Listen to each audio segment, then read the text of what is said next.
First, subscribe my channel. Hey, you did not subscribe channel, please subscribe now and hit bell icon.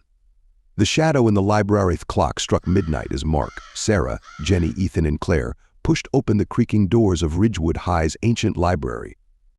The school was eerily silent at night, and their flashlights barely pierced the thick shadows that seemed to cling to every corner. The air inside was colder than expected, with a damp chill that raised goosebumps on their arms.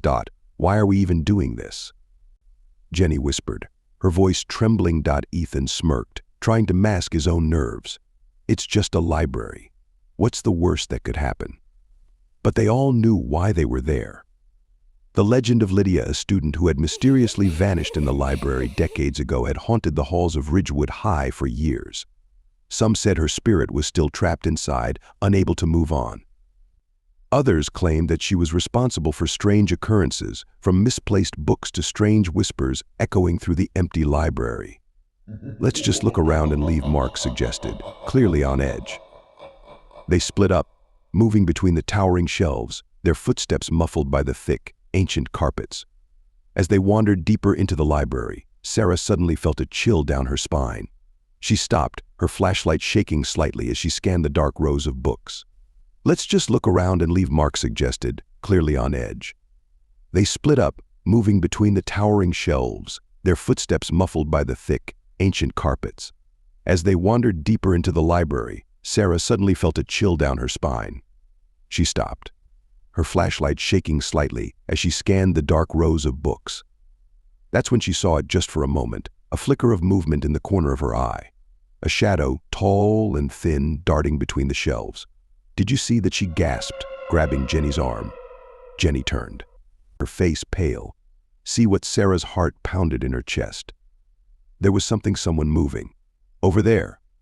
The others quickly gathered, their flashlights crisscrossing the shelves, illuminating nothing but dusty books. Yet the feeling in the room had changed. The air felt heavier, and the silence was no longer comforting, it was suffocating. Suddenly, a whisper cut through the stillness.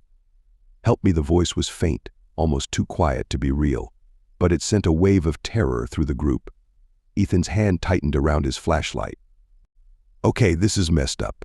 We should go before anyone could respond. A book flew off one of the shelves with a loud thud, landing open on the floor in front of them.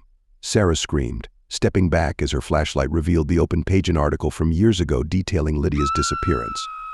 As if in response to the shock, the room seemed to shift.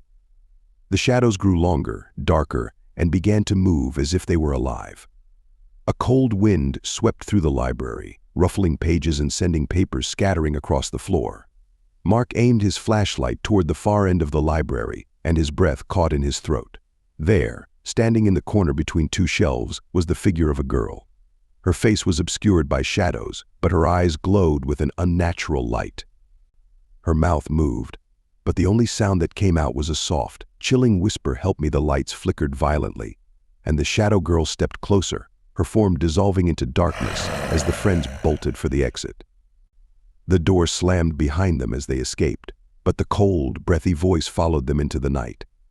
Lydia was still in the library, and she wasn't alone anymore.